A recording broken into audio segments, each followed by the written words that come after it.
Salut les fermiers, salut les fermières, bienvenue sur Cocotte TV. Aujourd'hui, je vais vous parler du MSI Optix MAG 321 CQR, un écran qui va se trouver dans les alentours de 550 € et qui va proposer une dalle en 32 pouces VA avec 1440p et 144 Hz, le tout compatible en FreeSync. On va voir dans ce test donc la présentation, le look, le bundle, mais aussi voir s'il fonctionne en G5 compatible. On va voir s'il y a du RGB et c'est tout de suite et maintenant sur Cocotte TV. Alors on s'approche un peu, comme vous le voyez, une dalle incurvée en 1800R, des bords fins. La marge ici, elle est de 5 mm entre le cadre et le début de la dalle. En bas, un plastique avec effet sablé et le logo MSI en gris. Le pied est en métal. Les réglages vont pouvoir se faire d'une main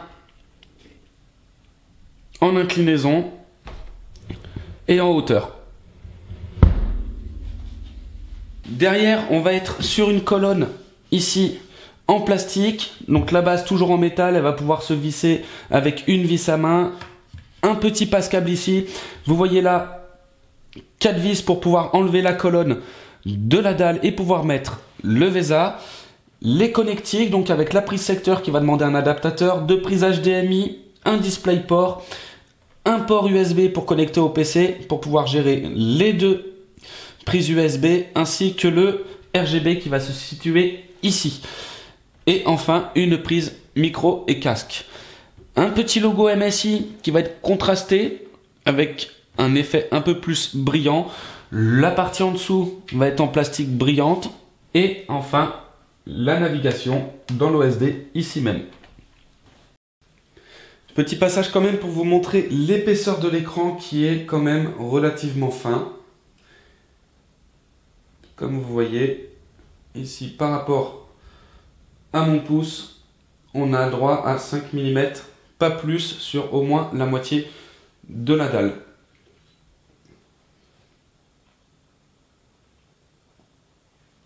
Au niveau de l'OSD, on va pouvoir l'atteindre en cliquant en noir et rouge. Comme c'est étonnant, plusieurs réglages dedans assez complets, par exemple différents réglages au niveau de l'image, différents modes d'affichage avec utilisateur pour atteindre le réglage RVB, un scintillant de noir, le temps de réponse, l'anti-flou sur le mouvement, la latence 0, taux de rafraîchissement, le réveil, l'aide à l'écran, c'est un viseur qu'on va mettre au milieu, il y en a une douzaine. Et l'activation du FreeSync qui va être nécessaire au G5 compatible. Au niveau professionnel, pareil, on a pas mal d'options, dont l'HDCR. Au niveau de l'image, les réglages standards avec la netteté, le contraste, la luminosité, la température de couleur et la taille de l'écran. La source d'entrée, donc les différentes sources d'entrée. PIB, PBP qui va permettre d'afficher plusieurs ordinateurs sur le même écran, soit dans un angle, soit divisé en deux. Et enfin, la touche Navi qui va vous permettre d'avoir des raccourcis. Donc quand on ne clique pas et qu'on fait des mouvements soit gauche, droite, au bas, on va avoir le choix entre arrêter l'écran, la luminosité, le mode jeu.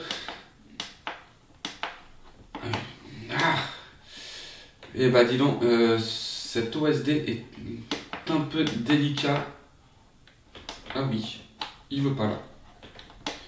Voilà, enfin en cliquant. Le joystick est un peu sensible au déplacement et pas suffisamment sensible au niveau du clic, ce qui parfois crée des gênes au niveau de la navigation. Donc je disais, au niveau des raccourcis, on a arrêt luminosité, mode jeu, aide à l'écran, réveil, source d'entrée, mode PIP, PBP et le taux de rafraîchissement qui va s'indiquer sur une partie de l'écran. Enfin, les settings avec la langue en français, la transparence, la temporisation de l'OSD, le RGB et enfin la réinitialisation de l'écran. Et voilà en ce qui concerne pour la présentation de cet écran, le MSI Optix MAG 321 CQR, un écran qui se trouvera aux alentours de 550 €. Et vous avez ici un petit test d'Assassin's Creed Odyssey avec sur la gauche le G5 compatible désactivé et sur la droite, le G5 compatible activé. On se retrouve une prochaine pour une nouvelle vidéo. À très bientôt.